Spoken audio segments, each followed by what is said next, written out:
Ça avait l'air un petit peu broche à foin. Yasmine Abdel-Fadel. On peut pas être un chef à temps partiel. Moi, ce qui me dépasse, c'est que le dossier, là, il est pas nouveau depuis une semaine. Marc-André Leclerc. Il n'a pas de règles. Et ça, quand il n'y a pas de règles... La rencontre. Il va falloir s'accrocher à quelque chose qui est ancré dans la réalité des Québécois. Non, mais elle l'a dit, c'est irréprochable. Hein? Sa gestion est irréprochable. Il faudrait qu'il sourie, qu'il a l'air plus enjoué. Ah, mais Yasmine, attends, là, on a la moitié du bouclier, là. C'est exactement ça. La rencontre. Abdel-Fadel. Leclerc. Est-ce qu'on va en arriver à une entente à temps pour ramener les enfants à l'école à compter du lundi 18 décembre? Ben, on a deux versions complètement contradictoires. On a le premier ministre François Legault qui se dit optimiste d'en arriver à une entente. Et là, quelques heures après, ben, les syndicats viennent tempérer tout ça. Yasmine, Marc-André, bonjour à vous deux. Bonjour. Allô? Yasmine, qui croire, là? On vient tout mêler. Écoute, j'ai l'impression qu'on a la même discussion à tous les jours, là. Tu sais, c'est fou. On ne sait pas qui croire. Ben, je pense que la sortie du premier ministre était calculée. Il voulait mettre de la pression sur les épaules des syndicats de manière à ce que ce soit eux qui aient le tort et finalement le malheur de dire non, il n'y en aura pas d'école lundi. Il voulait les forcer à dire que c'est eux qui ne veulent pas de retour à l'école alors que le gouvernement le veut. Et ça a été bien joué de la part du gouvernement parce que on a vu la sortie des syndicats là que oh non, François Legault il dit n'importe quoi puis François Legault doit arrêter de faire des déclarations. Mais eux-mêmes, ils en font à journée longue des déclarations. Là, les syndicats à journée longue. Là, on le voit, là, c'est quoi la tactique? C'est que c'est pas les big boss qui sortent, là. Tu sais, c'est pas les plus grands dirigeants du Front commun qui sortent. Ils font sortir des membres de leurs organisations pour continuer ces déclarations-là puis remettre la patate à dents dans le tube. Moi, je pense que c'est mort avant Noël. Honnêtement, là, je pense qu'il faut arrêter de se raconter des histoires, arrêter d'avoir un espoir, là. On est vraiment, ça sert plus à rien de nous dire ça. Juste arrêter de nous dire, ça va fonctionner, ça va pas fonctionner. Ouais, mais moi, je suis prêt, là. Moi, j'ai préparé, hier matin, j'ai préparé les lunchs, des petites, poulet pressé, poulet pressé. Puis après ça, j'allais placer mes deux chaises. J'allais placer mes deux chaises par terre à l'arrêt d'autobus. Lundi matin, on est prêt. Moi, l'autobus, ça passe à 7h37. J'attends l'autobus lundi matin. Je comprends la stratégie. Yasmine l'a bien expliqué. Sauf que je trouve que c'est malhabile, là. C'est malhabile. On n'a pas besoin de ça. Il aurait pu juste dire, regardez, on parle au table de discussion. Ça va bien en enseignement. On avance, on aimerait ça que ce soit avant les fêtes. Pourquoi il s'en va dire lundi matin? Parce qu'il y a un risque que lundi matin, il n'y aura pas d'école pour les jeunes ou leurs enseignantes sont syndiqués FAE.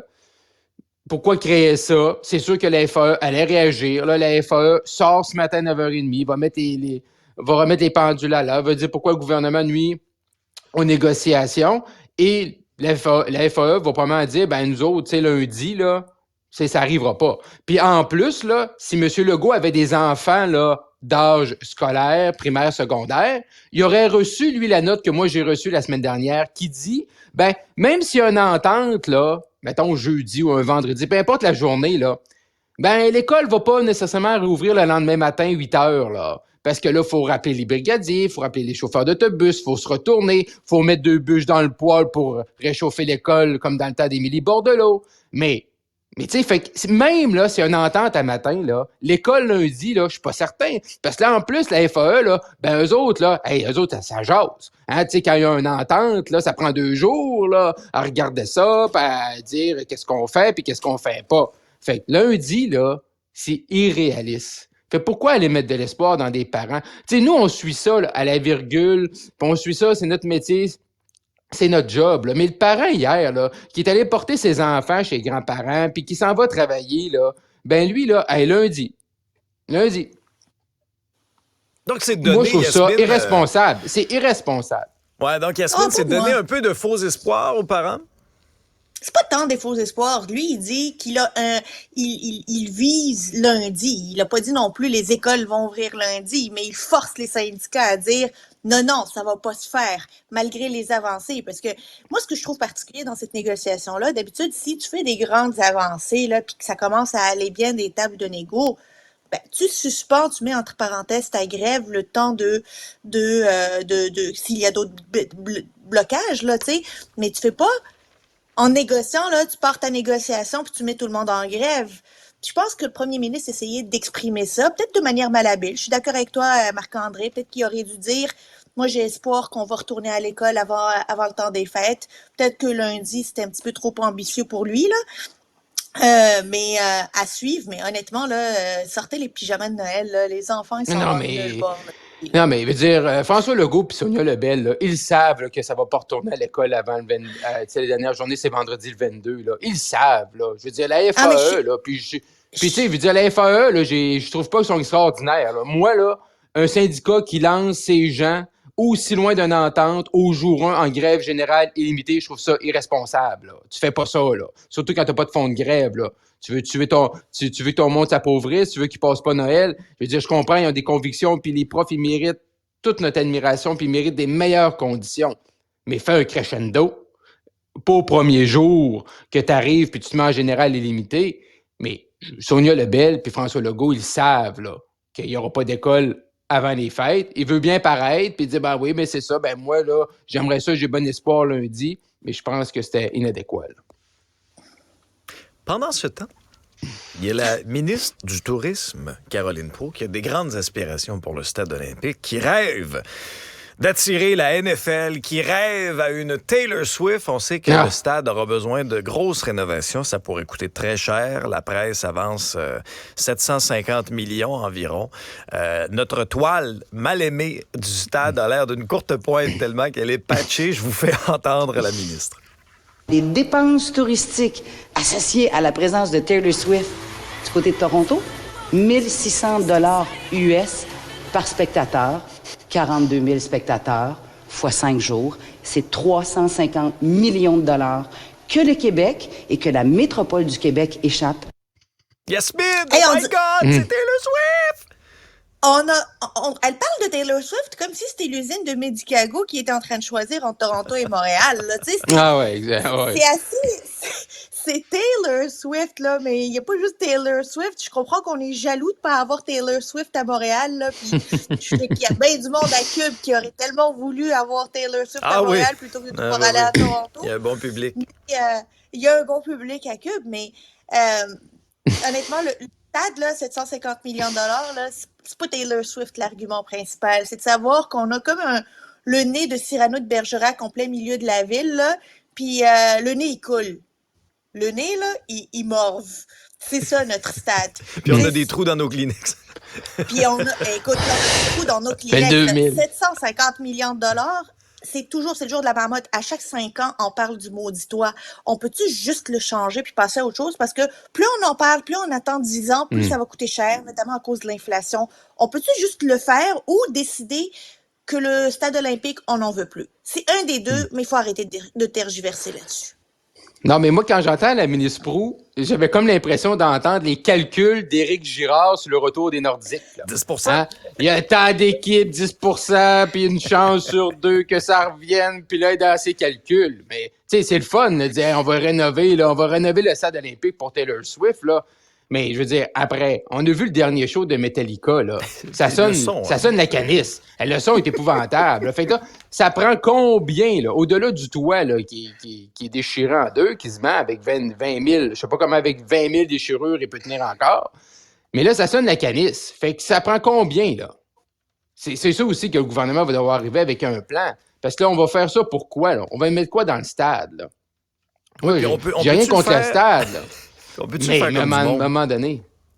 Non. On peut-tu le faire comme du monde, Alexandre, t'es donc bien exigeant, matin. Ça, sérieux, là, t'es exigeant. Hein? Tu demandes vraiment qu'on fasse de quoi sur Sens du monde que dans 10 ans, on va pas reparler, là? Tu penses vraiment qu'on est capable de faire une toile? À ce qui paraît, 50 ans. Le journalisme cubien. Ben oui, non, Alexandre, matin. I have a dream. Reviens-nous. Mais semble-t-il, parce que j'écoutais des spécialistes là-dessus, là, puis semble-t-il que, par exemple, un projet là, de toit qui n'a pas l'air d'un abri tempo, là, une espèce de toit rétractable ou fixe, mais tu sais, à l'horizontale, semble-t-il que ce serait pas possible en raison de la structure. Je vous rapporte les propos là, de gens qui s'y connaissent beaucoup plus, qui ont étudié beaucoup plus longtemps que moi. Mais est-ce qu'il y a moyen d'en arriver, Yasmine, à une solution qui fait du sens? Pas toujours, là, la petite solution sur le coin de la table, là, qui va coûter pas trop cher, puis après ça, on se retrouve 6 mois après, on est obligé de recoudre là, la toiture. Honnêtement, le stade olympique, c'est un emblème problème à Montréal. C'est important. Il y aura un développement autour également. Moi, je suis pas de ceux qui croient là, qu'on devrait là, se débarrasser de tout ça. Au contraire, mais est-ce qu'on peut entretenir nos immeubles forts comme il faut? Ben, c'est toute la question est là. Est-ce qu'on peut les entretenir? Est-ce qu'on peut avoir les budgets pour les entretenir? On parle de 750 millions de dollars pour un toit, mais le stade olympique va avoir besoin de plus qu'un toit. Il y a besoin d'une mise à niveau, de maintien des actifs. Il y a besoin de revoir aussi tout ce qui est à l'intérieur, pas juste le toit. Fait que grosso modo, il nous faudrait quelque chose comme 1 milliard de dollars à investir pour le stade olympique, alors qu'on n'en connaît pas encore les retombées. Est-ce qu'on doit prendre ce risque-là de mettre 1 milliard de dollars sur la table, surtout dans l'économie actuelle, l'incertitude actuelle, pour une infrastructure qui est désuète et qui ne sert pas nécessairement à quelque chose et où il n'y a pas d'urgence d'utilisation? Je pense que la question est là, mais je pense qu'il va falloir aussi parler avec le fédéral parce qu'il s'agit aussi d'une installation olympique. Il y a quelque chose à aller faire, peut-être même faire entrer l'entreprise privée là-dedans. Je pense qu'il faut sortir des sentiers battus pour trouver un moyen de financer ces travaux-là. Mais tu as raison, Alexandre, le stade olympique, c'est un emblème de Montréal. Le jour où j'ai débarqué à Montréal, c'était le premier jour où on est parti faire un tour au pied du stade olympique, là, juste pour te dire. Ah oui, hein? Ah, c'est l'emblème. Là, c'est pas Jacques Cartier, là. Restons au fédéral parce que Marc-André, lorsqu'on regarde les chiffres, il y avait une tendance, en tout cas très, très lourde, où l'écart augmentait entre les libéraux de Justin Trudeau et les conservateurs de Pierre Poilievre. Or, un nouveau sondage Abacus Data nous démontre que, visiblement, là, la chute de Justin Trudeau, c'est terminé. L'écart se resserre même entre les deux. Oui, effectivement. Donc, Abacus Data, qui avait été une des premières firmes à nous montrer là, que l'écart des conservateurs s'était vraiment là, agrandi au cours des derniers mois. Là, nous dit hier que là, les conservateurs auraient perdu 5 points, les libéraux auraient monté de 4 points. Fait que, au lieu d'avoir plus 19 d'avance, ça serait plus 10. Moi, personnellement, là, le plus 19, je ne l'ai jamais cru. OK, je veux dire, les conservateurs à 42 puis les libéraux à 23 je trouvais que les conservateurs étaient très hauts, puis je trouvais que les libéraux à 23 étaient très bas. Mais il y a 5 minutes, il y a un autre sondage qui est sorti, une Gussuet, qui nous ramène à 41-24 pour les conservateurs. Bon, fait qu'il faut pouvoir voir la tangente d'Abacus.